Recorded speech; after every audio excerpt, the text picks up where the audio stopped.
My name's Geoff Buxton. I'm now 80 years of age. I've lived in the Rudyard district all my life, and I used to walk along the village as a youngster and in the 1940s, and I've always had this desire, while I'm able, to make this film of what life was like in the village at that time and the people that lived there and all else that went on.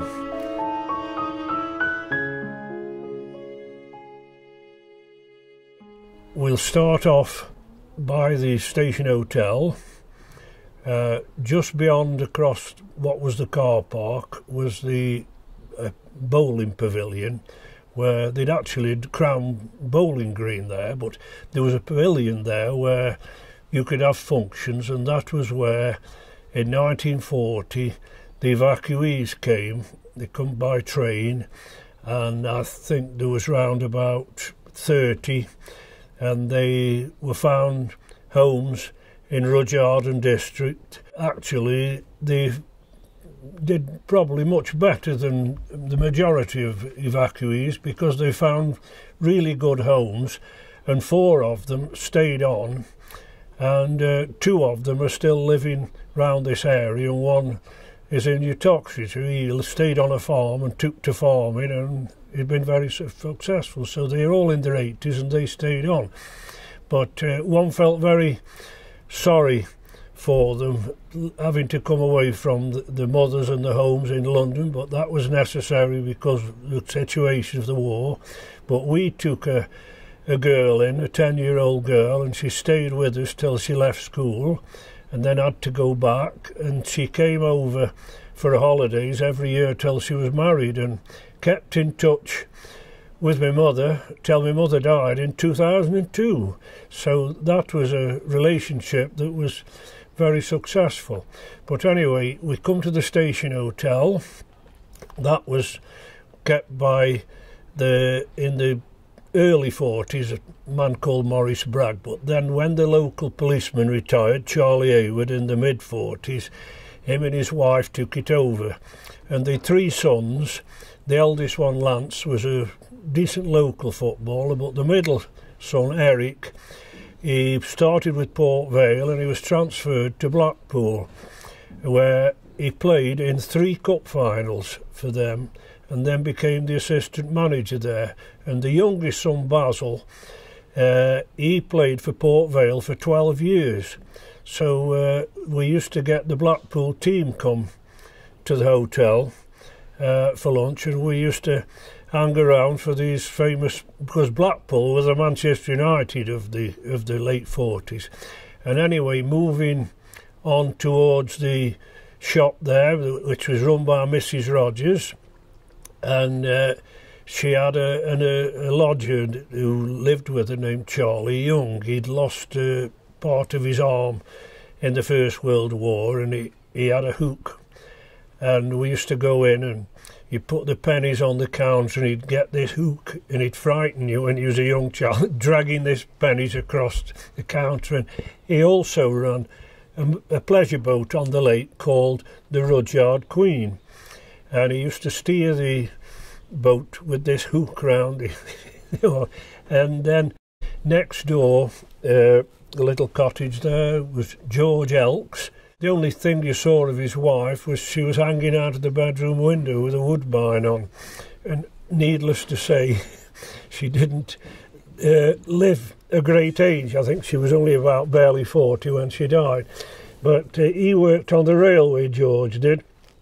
And then next to that is Camrose Hall, which Mr. and Mrs. Salt lived in. And there was 3 units below.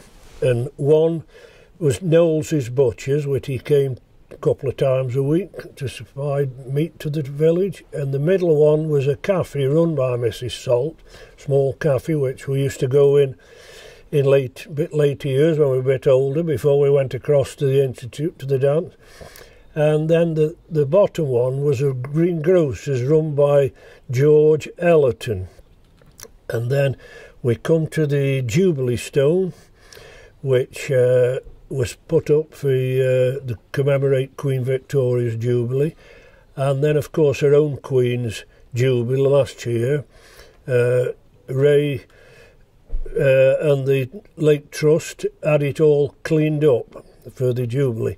It was quarried from the local quarry up the hill, and they were bringing it down on a bogie, and it run away from them, and the top broke off. As you can see, it was put back on, but it's not particularly noticeable. And then opposite there was the original post office. That was run by Mrs. Lees. Well, her mother run it actually for many years before, and she run it for many years until she retired, and then it was closed and the post office moved across to the other side, what was Mrs. Rogers' shop, but it was then taken over by Irene Gordon, and she run the post office until it closed right up until the millennium. And the post office used to have a door up the steps there, and then there was a window, but all that's been now blocked off, but you can just imagine where it was. And then we come to Rose Cottage, where Harold Bowyer, now then, he was the ugliest man you'd ever wish to see. He was a good 6 foot tall, he'd squinty eyes, high cheekbone, big nose, large teeth. He was knock-kneed and he had a squeaky voice. And he milked about half a dozen cows or so. The land that run round the back of the village all the way to the Lake Hotel, before any of those other houses were built, there's quite a bit of land, and he run it across there. And he used to retail milk morning, and then he'd go around in the evening for the people that was at work. And anyway, he had a yoke and two buckets and a pint ladle and half a pint ladle, and he had this yoke, and he'd come along and the lads would say, "Here comes old Trestle Legs." He'd have killed him if he'd have caught him, but he couldn't run. So anyway, next door to him was Vine Cottage. Now there was a gentleman named Will Clues who lived there, and he was something to do with one of the mills in Leek. But anyway, he was a cousin of my mother, and he retired shortly in the mid-40s, and he went to Perth in Australia, and he stayed there, and he used to send us photos of him picking peaches in his garden when we were shivering in midwinter. And then next to that was Fern Cottage 1, which Fred Cobbler Corden lived, and he'd lost a leg in the First World War. Oh, but he had a little shed just at the front of his house there, where he had all his equipment to repair people's shoes, but he also made boots and clogs, and he did quite well, Fred did. It was amazing how he could walk. I mean, nowadays you see the paraplegic Olympians with no limbs running, but Fred, artificial limbs weren't of the quality then, and it was sort of right up to his hip, and he used to swing his leg along, but he could walk. He did a lot of walking, but he made a living there, Fred did. And then next door on Fern Cottage 2 was Katie and Connie.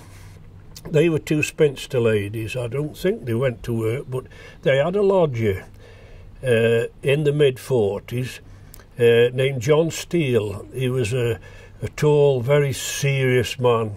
He used to walk very erect around the village, and I think the two ladies were vying for his affections, but he didn't fall for either of them. And then next to that, of course, is the Methodist Church, which was built in 1912 at a cost of £1,246, 15 shillings and 9pence. Remarkable. And that's just had its centenary last year, and it's still thriving. There's the Women's Institute meet there, there's the Flower Club, British Legion, and there's a mothers and toddlers meet on a Wednesday. So they have got a certificate for being a community building. Next door to the Methodist Church was Glenwood, which served as the police station until they built the new one opposite near the Lake Hotel.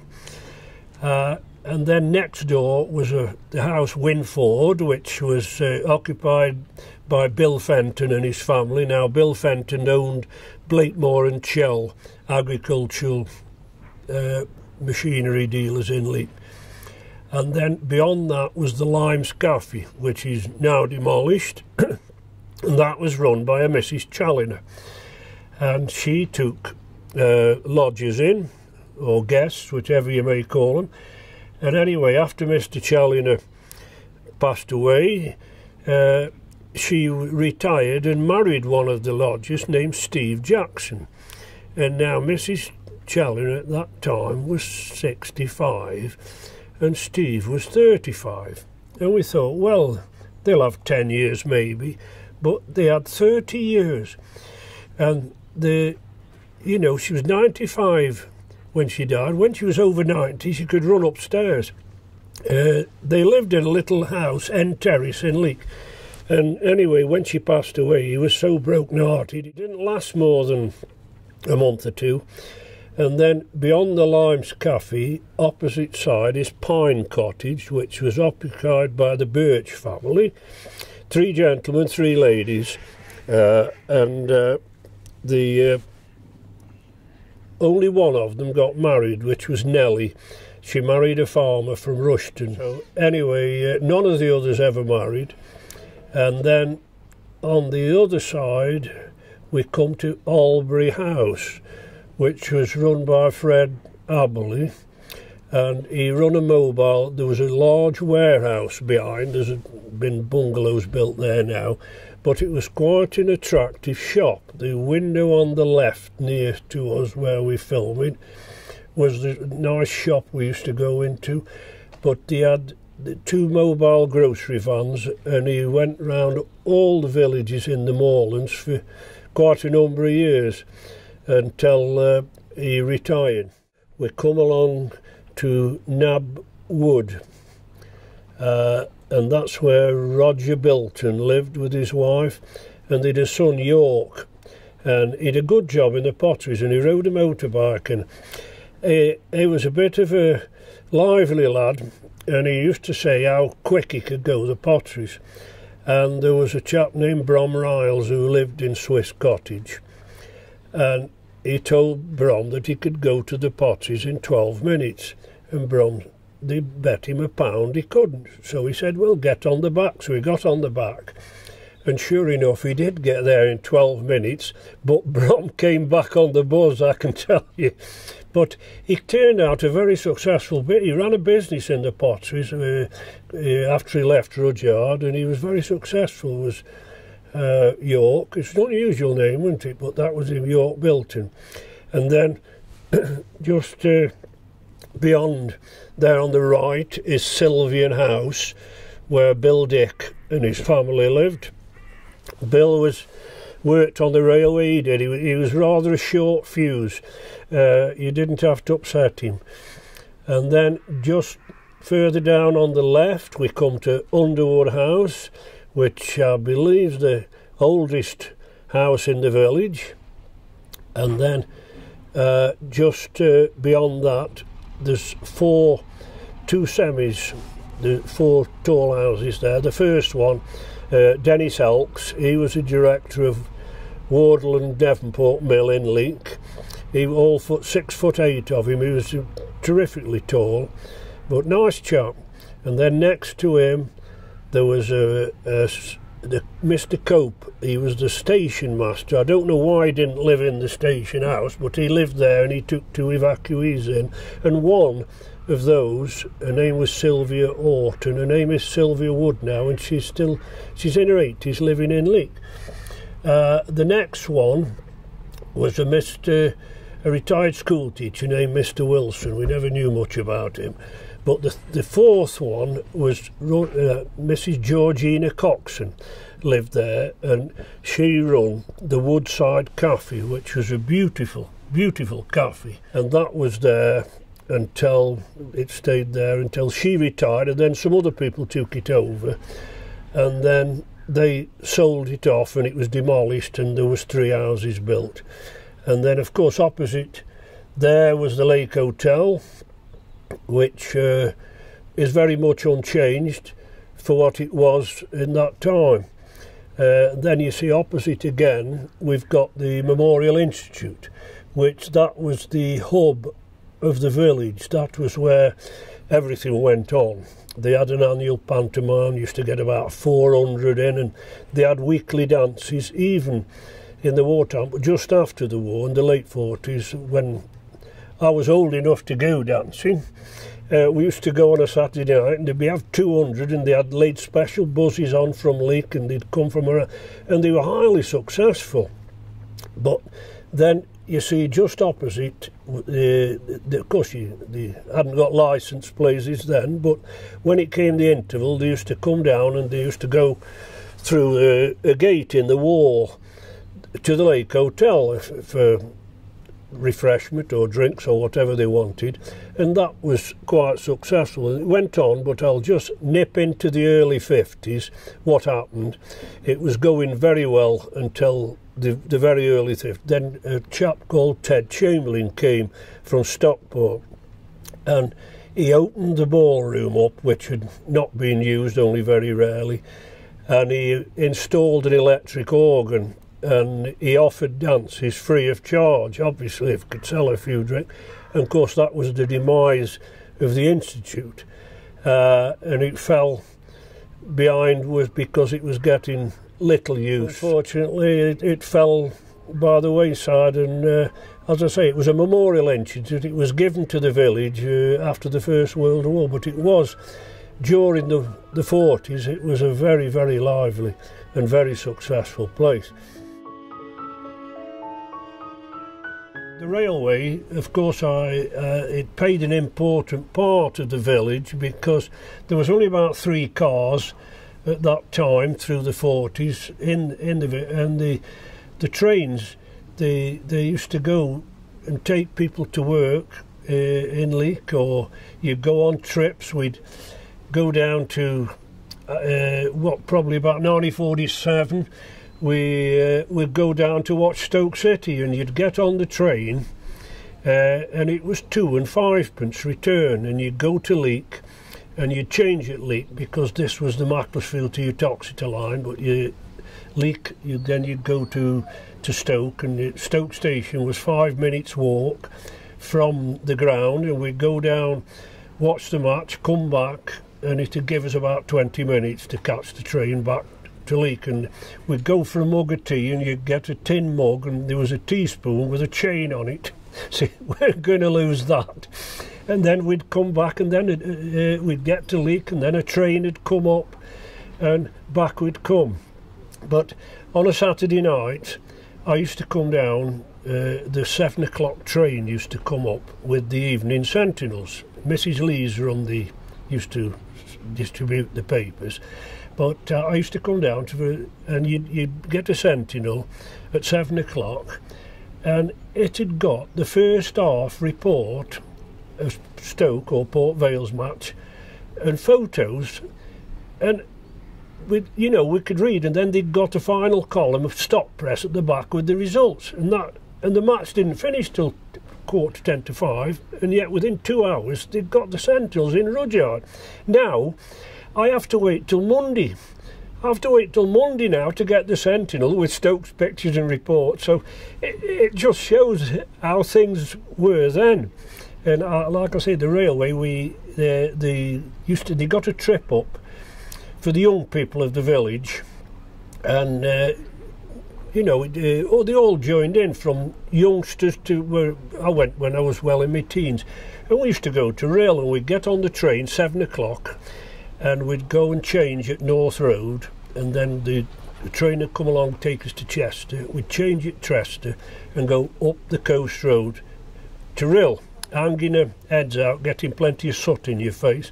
But it was, and then we'd be in Rill at 10 o'clock, and then we'd leave at 6, come back to Chester, we'd change at Chester, down to Stoke-on-Trent, change at Stoke, back to Leek, and just within a minute or two, up had come a train back to Rudyard, 9:30, 3.5 hours, all that. And it was wonderful.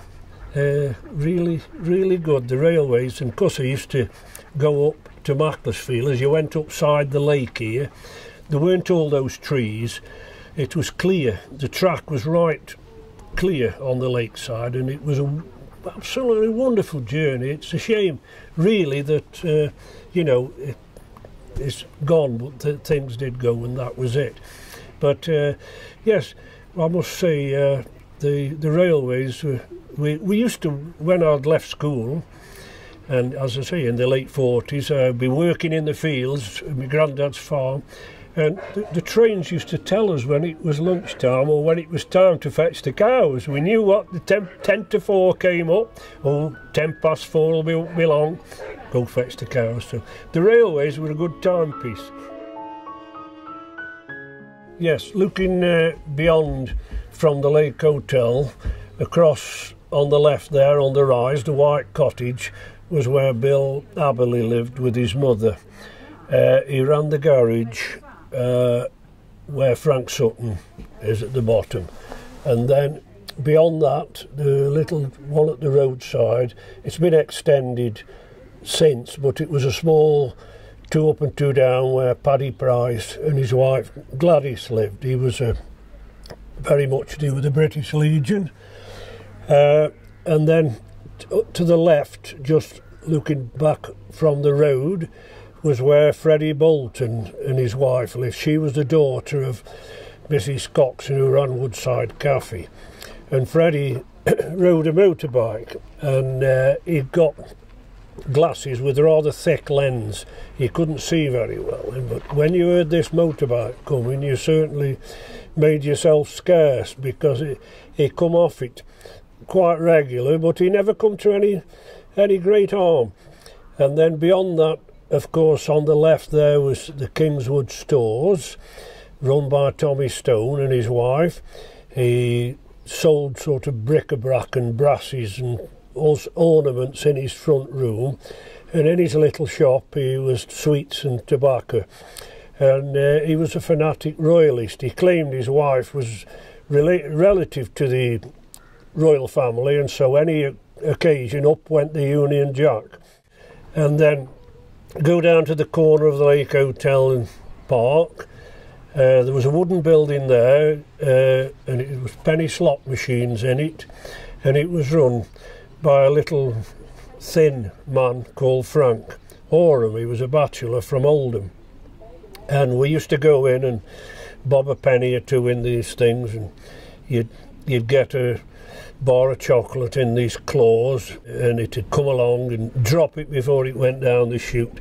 And then he'd all sorts of machines you could play with, but he'd won. What fascinated us was like a large bagatelle, and you had to score, let's say 250, and you sent them this large, but it come back knocking these things, but it never got the score. So anyway, we picked it up and sent the ball back, and did that until we got we sent for him, and Mr. Oram, we've got to score. Oh, have you? He said. He comes across, checks it, because he got threepence for the penny.